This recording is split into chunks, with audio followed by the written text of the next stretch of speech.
Imagine that the people of the Soviet Union had never heard of communism.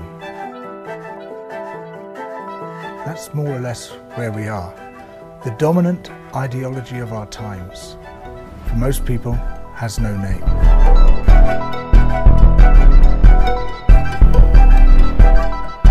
If you mention it, most people respond with a shrug. What do you mean? What's that?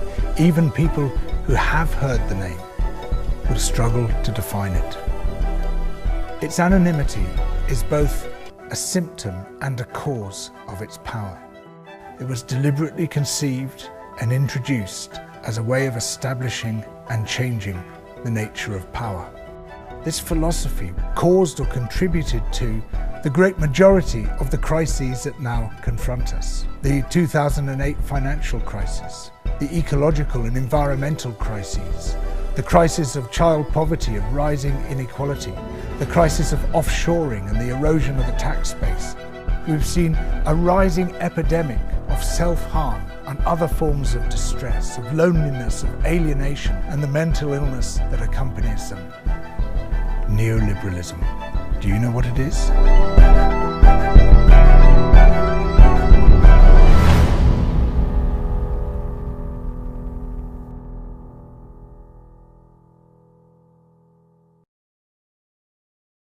Hey Adam, hey, it's nice to connect. Yeah, We've had a couple emails back and forth in the past. It's good to see your face. Oh,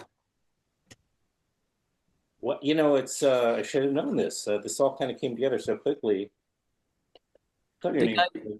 I've connected with you around a number of things. One being I produced a film called well, it was called Town That Shot the Sheriff. And then it got changed to Calico Rebellion. It was about the anti-rent wars up in upstate New York. Right. Oh, did that? Yeah, that showed it. I'm going to say, oh no, I was thinking of another one, the rap movie or something like that. But there's one that. And I think I've also connected with you around other films previous to that. Aren't you? Aren't you involved in radio up there as well? Yeah. That's what I was telling Lucas. I'm sorry, yeah, Lucas. Because are you at KZE? Yeah, yeah, that's what I thought. Yeah, yeah. That's I've been up here for a bunch of years now. I landed here, but I'm still trying, moving along here, episode by episode. I don't know. Like I'm glad for it, but I have enough work. You know what I mean? It's not like yeah. But yeah. I still feel compelled to continue doing the podcast, and I don't know if there's. Yeah, that's great. I mean, that's how a lot of people like Lucas and I get the majority of our valuable information at this point, right? Like legacy media is not necessarily where you get the best info anymore. Yeah, this could segue nicely into the film. Actually, I know at the last election. I'm not sure if you read about it back in November, but it was like for me, I was listening to so many podcasts leading up to last November, and I was in that outrage mode, and just riding this wave. And when it crashed, I just had to withdraw from listening to a certain amount of that content, and it's still a tricky thing of how much to pay attention and how much to try to keep one's sanity and temper and emotional stability, at a certain balance. It's tricky because I don't want to not be aware of what's going on in the world. That would be irresponsible. On the other hand, I also need to enjoy life and on some level. So, yeah. But what was one? If we can segue into the film itself, which is called The Invisible Doctrine, The Secret History of Neoliberalism, directed by Peter Hutchison and Lucas Sabean. I was trying to tell my partner about the film because I watched it last night, actually. Sorry that it took me so long, but in a way, it's the It's best. fresh though, so there It's you go. fresh, exactly. So it actually was the best thing to do. And it's just like be a part of the film, and it goes through many chapters, as it is loosely framed. The framework of it is loosely, or maybe not so loosely, based on a book, and is just how they tried to stay out of the the spotlight, out of the way of it, just didn't want to have any attention. These guys, these neoliberal That's right. archetypes, and that's kind of, for me, was maybe on some level the most disturbing aspect of it. Yeah, I couldn't agree more with that. I think that's one of the things that really intrigued both Lucas and I and George. I think um, just a just a, a note that the book actually grew out of the film. Um, Oh, we that's kind of important. Yeah, George and I created basically a loose script for the film, where we structured the information in a way that would work in a documentary, and we ended up with like a 9,000 word transcript. As a result of that, we pitched that to our lit agents, and Penguin loved the idea and said, "This is great, but you're going to need to expand on this considerably for it to be a book." So it's important to note that the book does do a deeper dive Sure. into some of the subjects that, in the film we can only sort of do a brief survey of and touch upon. I mean, this, is like a very big story, and it goes into so much history as well, and how it must have been very tricky how to condense it for the document. Yes, I mean, I guess the original document that it was based on was a Guardian article that George had written back in 2016 on neoliberalism that I don't know, it was made it onto our Facebook pages. And and he is, such a genius at condensing these difficult topics into ways that regular folks can understand things. So that was really the intent of the film, was grew out of Peter and myself's interest around this word neoliberalism, which is thrown around a lot. And out of our own curiosity, we wanted to make kind of, neoliberalism 101 film that explains it, so that when folks have a question, be like, here you go, watch this movie. Here's 75-minute movie. Yeah. Um, Go ahead. I'm sorry, Peter. Yeah. no, I'm sorry, but back to your original point. I mean, I think that is the foundational issue here, is that neoliberalism has always operated in obscurity, right? It's, academic institutions, it's think tanks, it's policy that is being driven and designed behind closed doors. You think of the Heritage Foundation and the huge impact that the Mandate for Leadership had on the Reagan administration. Now you're seeing the Heritage Foundation, like, profound impact that Project 2025 is having on the current administration. All of these things are driven by neoliberal interests. All of these policies are being, like, designed behind closed doors, and it operates, behind obscurity by design, right? Yeah. And so, I mean, this documentary seems a little bit dangerous. Well, we hope it is. I mean, in the sense that, Pulling the curtain back. we showed that visual from Phantom of the Opera of the mask being pulled off pretty early in the film, and I think that's the metaphor for the film as a whole. We want to show this history that many people are completely unaware of, and then a whole section of the population is familiar kind of with the word, but don't really understand it. So again, that was really our impetus for the film. And there's still, I mean, the battle is continues on every day. David Brooks had a opinion piece last week in the New York Times that pretty much, discounts that there even was a neoliberal era, which he keeps referring to as the so-called neoliberal era. And so it's a battle to get this film in front of folks and enter the discussion. We have there's people all around us right now who are saying, how did we get here, right? I mean, that seems to be Yes. the prevailing question right now in the United States. How could it have possibly come to this? Well, if you want to understand it through a very valuable lens, this lens of neoliberalism, I think, helps explain a lot of it. It certainly helps explain, how the it explains the deconstruction of the administrative state. It explains how and why privatization happens. It explains, the how both power and wealth get consolidated, over the decades. It explains why certain interests have always had the destruction of the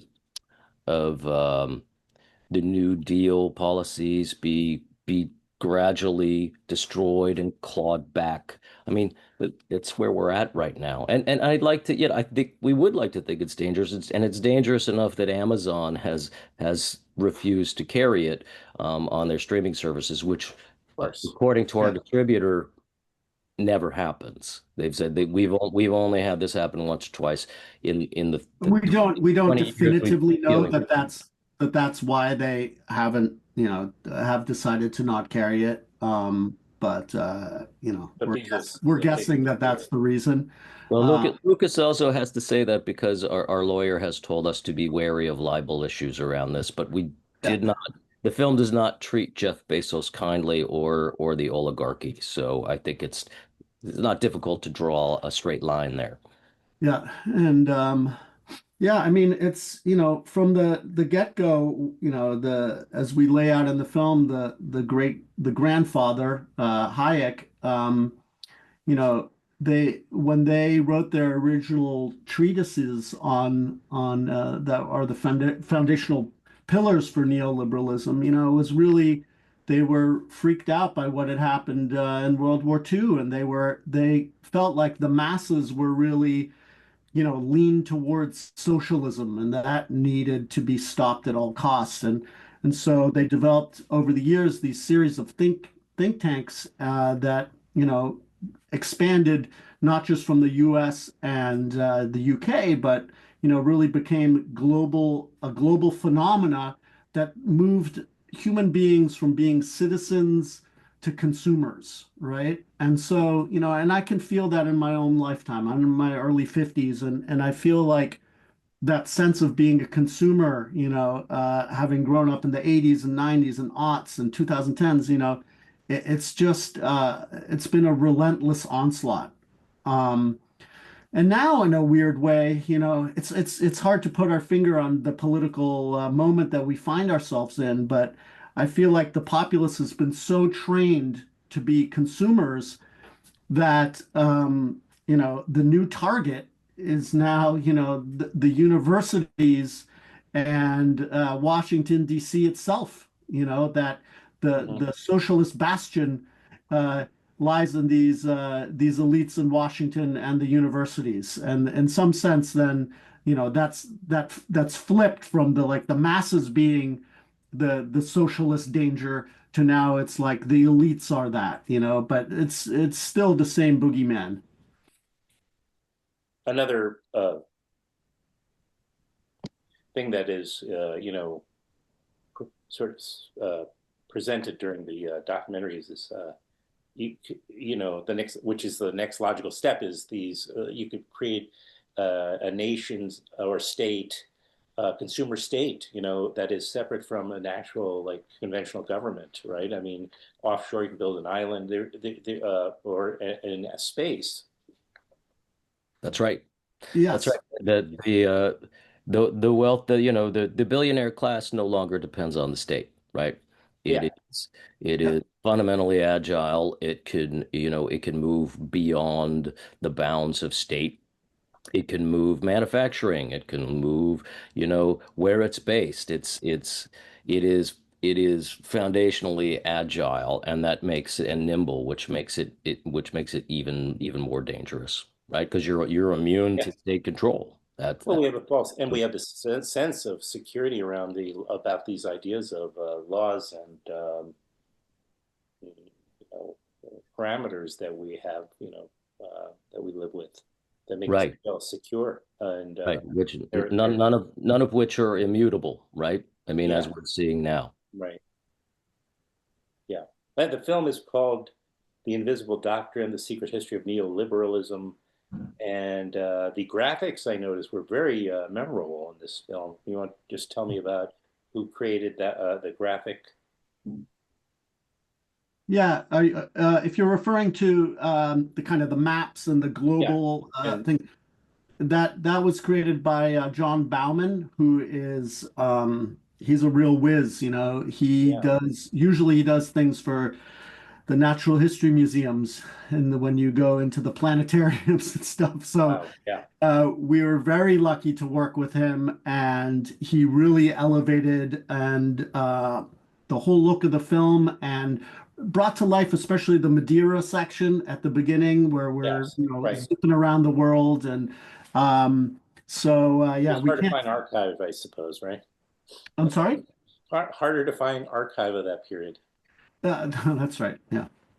But I should note that we had an entire graphic and animation team. We had Yeah, three incredibly Yeah. talented people who were driving that work, including Ben Raditz. Um, and Lucas was responsible for a lot of the AI generated or AI assisted graphic work as well, or animation work, which we then did a lot of work with compositing.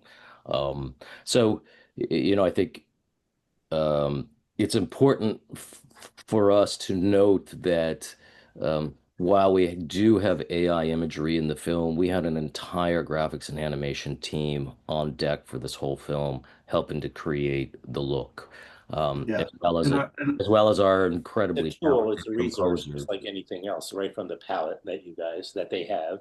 Yeah, and And we're really operating on a micro budget, and a right, majority of our micro budget went to that because we thought that the visual, and we should also mention, our composer Landon Knobloch, who we've worked with on several films now,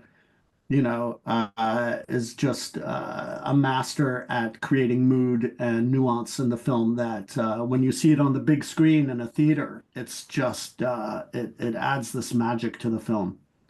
Yeah, we're fully aware of the sort of the common critiques of the use of AI generated imagery in this kind of work and in art. Um, and we gave it a lot of thought. We understand the sustainability considerations. We understand the IP considerations. Um, and but it was a concerted aesthetic choice. We yeah, really liked the way this, I mean, now outdated sort of early iteration of AI generation. We liked what it produced. This sort of soulless, eerie, right, creepy, yeah. It's very creepy, but dystopian. it's Yeah, also Right, very, very compelling. right. And so we Wow. we felt it really fit the tone of what we wanted to create in a way that was very unique, and also is its own sort of meta comment on AI and technology itself, And right? regulate, right? And the whole topic of regulating such technology, right? I mean, Yeah, that's going to be a big deal. And but it sounded of like you course. did some self-regulation of it and used it as, like I say, a tool responsibly and thoughtfully. which is not letting the AI drive anything, but your designers were deploying it. Yeah. Yes. And I think, we like to see filmmaking as a tool to drive Yeah. discussions and conversations around important Yes. topics. That's why, right, you're Neoliberalism, like we're happy for this to generate conversations around AI as well, right? I mean, these are all conversations that we should be they're all having. legitimate conversations to be had, and you're right, and it is a very watchable, a compelling documentary, but it is a catalyst to be sure. And that's why, like, Saturday in Great Barrington at the Triplex Cinema at 4:30 specifically, it will be definitely being a catalyst for some interesting conversation following the screening. I'm sure you've already had some of those. Yeah. We've had some really rich discussions following I think every screening that we've had, Oh, no some of doubt. which have it's not unusual for the theater managers to have to throw Everybody out and say too long. lobby time for you guys.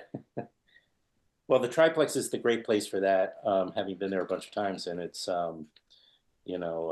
there's a nice big lobby entrance for people, and if the weather, we don't know what it's going to do, but it's a nice area to just stand around and continue the conversation. So if you're within a certain amount of distance of the Great Barrington, head over to see this. But we should also mention, you mentioned your composer, but some guy named Gabriel something or other.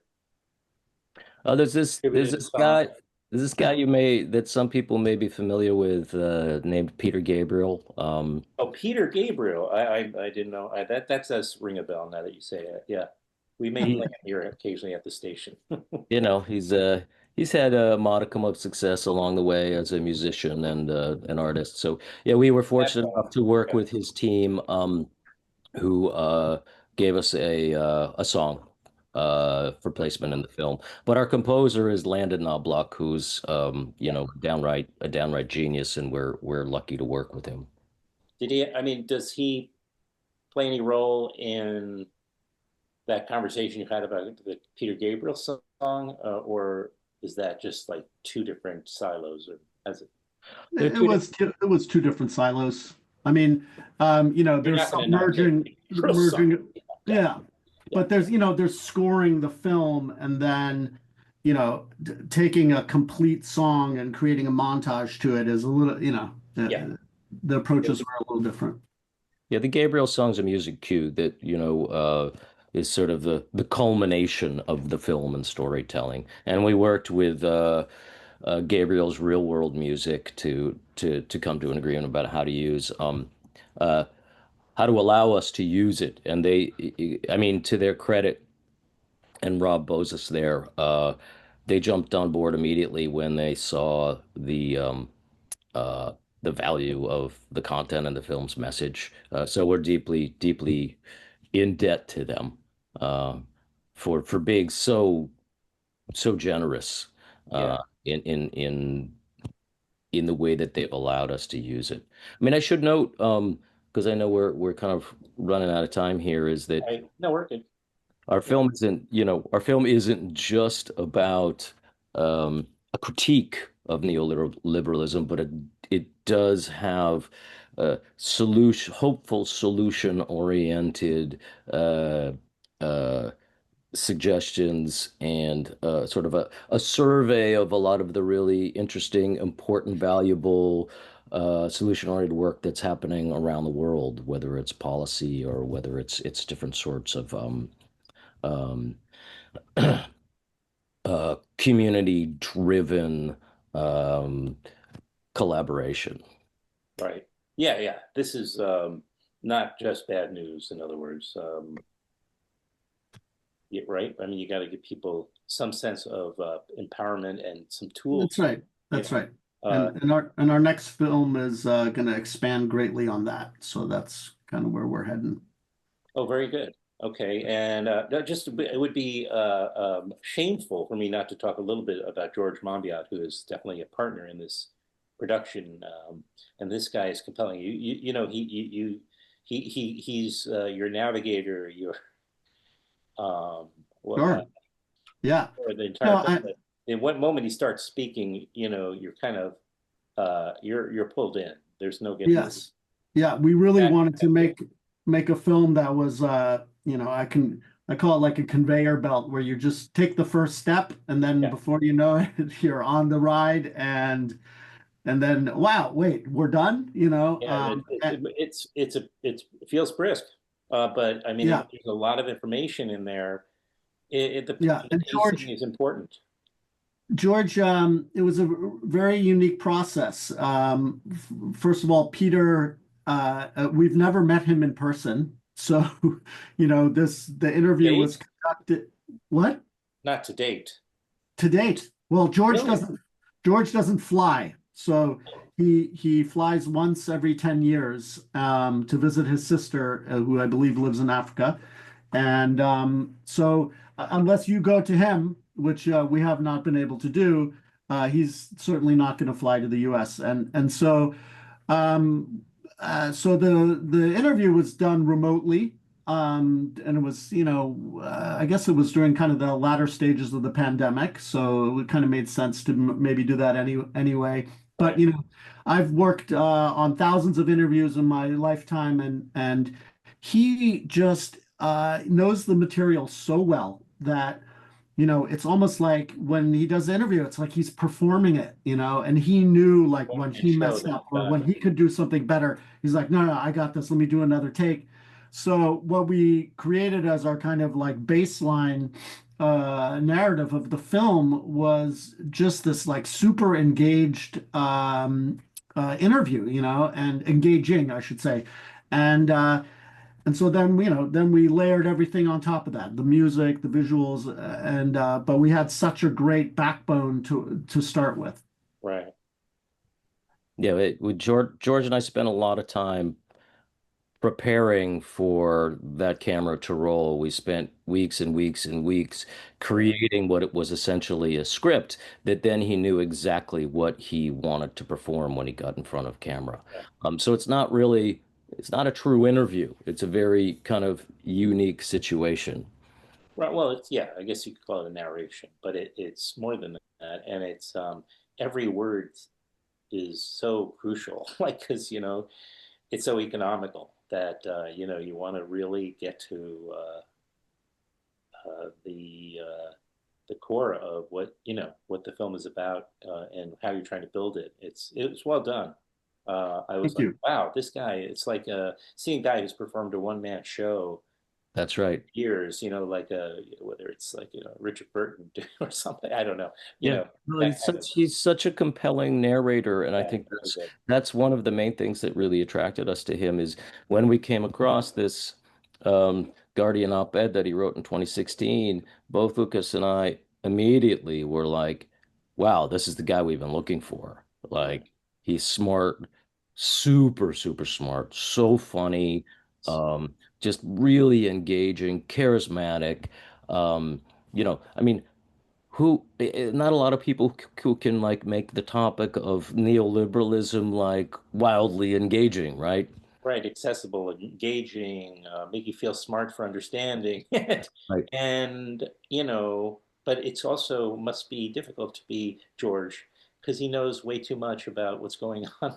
It's sort of, as I guess, what going back full circle, I'm grappling with, like, you know, I need to know, and but I also want to just function, you know. So that's where we are as a society, and it's what these power brokers are really hoping: distraction, distraction.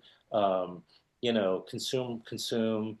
You know, here's it's I'm not going to get into too much more detail about it, but it all makes sense, and thank you for making that film. Thank you. Oh, well, thank you.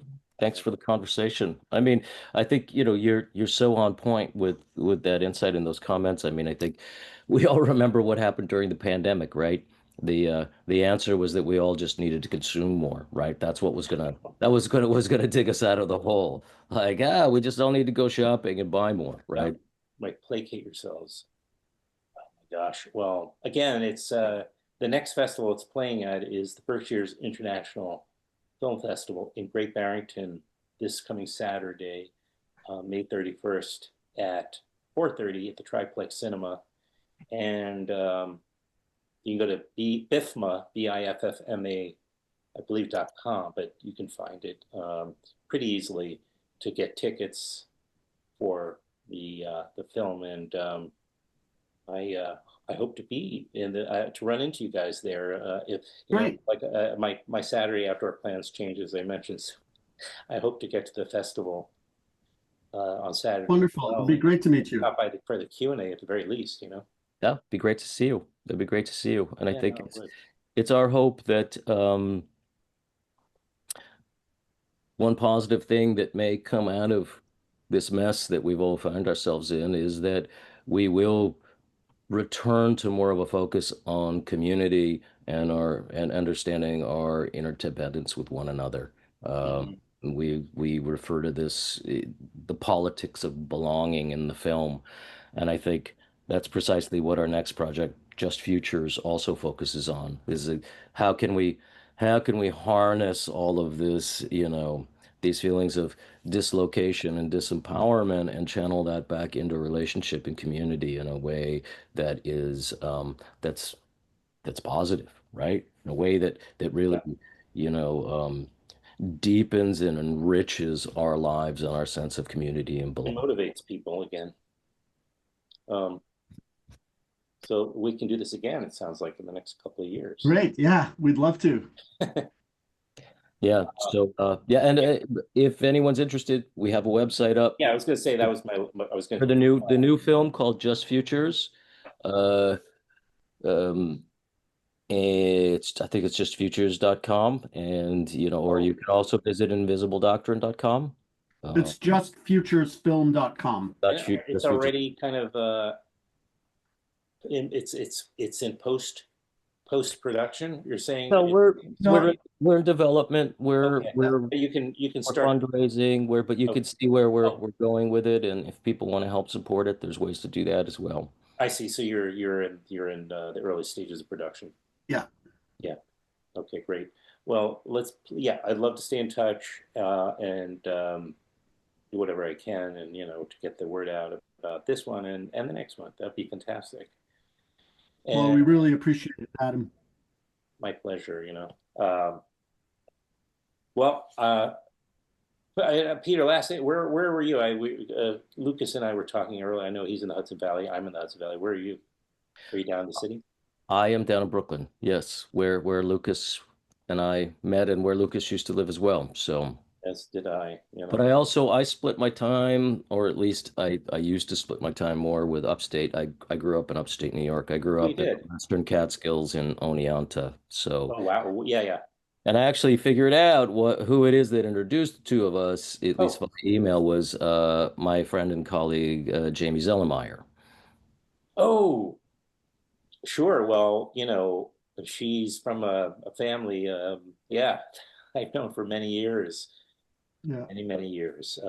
Hey, Adam, can I ask you a question about Upstate Films? Yeah. Do you know those folks at all? Yeah, sure. Yeah. Well, yes, I definitely do. Paul Sturtz, who comes from True False, is one of the two guys that are running Upstate. Okay. Because someone had mentioned them as a good destination for perhaps having a screening. Yes. We'd really appreciate it if you could connect us, if that could feel comfortable doing that. With us as well. I actually been bringing on to the radio station. I do some interviews too. I don't do a lot of them, but I've been interviewing some of the filmmakers recently that have been bringing their films. They do one-off films, screenings rather, I think it would be a perfect spot for you guys, actually. And of course, very easy to get to even just for a day trip. So yeah. And anyway, I can also just provide their emails, you know, and I have everything. So. In terms of contacting, great. I think it's totally appropriate. They may even know Jamie. She's very involved in the scene up here, film-wise, and everything. So Yeah, she's great. She's awesome. Yeah, love those guys. All right, well, thank you, and I'll probably run into you this weekend. Is my guess, but we'll see. Yeah. Awesome. We'll look for you now that we know what you look like. We'll exactly. Yeah. Apologies for that, but you'll get through it. All right, Adam. Adam, thank you so much for your time. We appreciate it. Oh, anytime. All right. Take care. Take care. Bye-bye. Bye.